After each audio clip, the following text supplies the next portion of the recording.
You are a real estate agent tasked with selling a luxury property that has been on the market for over a year. The asking price is higher than comparable homes in the area, but the owner is unwilling to lower it. How do you convince potential buyers that the property is worth the asking price? Awesome, Nick. This is not unusual at all. Happens quite a bit. Luckily, I'm one of the ones that get called in to be able to solve this problem.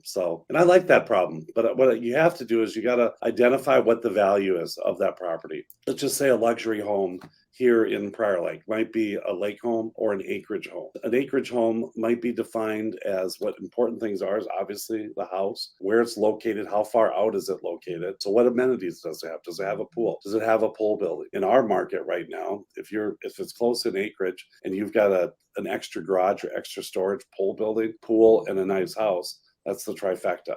And it's going to be really good. Maybe you don't. And maybe it's just the house that's out there. So what I'm going to do is I'm going to show people how they can do that, how they can create those other things and where they can do them. I had a house listed one time that everyone wanted a pool, but to get a pool in the spot that everyone wanted it, we were going to have to move the septic system and then put a new one. Well, what the county won't let you do with the septic system is if it's working, they're not going to let you move it because you only got one other chance to do it because there's a secondary system. So we would have had to eliminate that, put the pool in, and then build a new septic system, which would have cost, $150,000. Well, what we did is we got a landscape designer in to be able to show us where we could create a pool off of another stairway off to the side of the house, which wouldn't have affected the secondary unit or made us build a new one. That was a way in which to be able to show people that, hey, yeah, you could put a pool here to be able to get it. So let's just say you're on Lakeshore. You might be on lakefront and a couple $100,000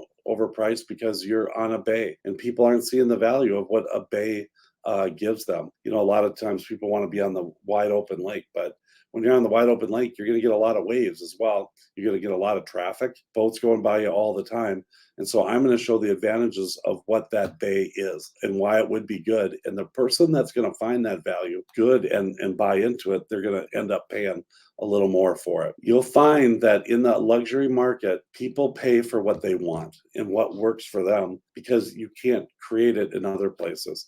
In a lot of other markets, that's all they can afford. And so that's what they're going to do. And they're going to just base it on the other ones. They don't have that choice of being on the wide open lake or being in a bay. So that's what I would do to be able to kind of create that. That's what I do all the time to be able to get more money for that person. And sometimes it doesn't work. But I always tell people, hey, the right person's out there. It's just how long do you want to wait? And eventually, if you don't want to wait any longer, then we got to go find them. But typically, we got to find them with price and or improvements. And that's the other thing that I might ask them to do. They don't want to reduce their price.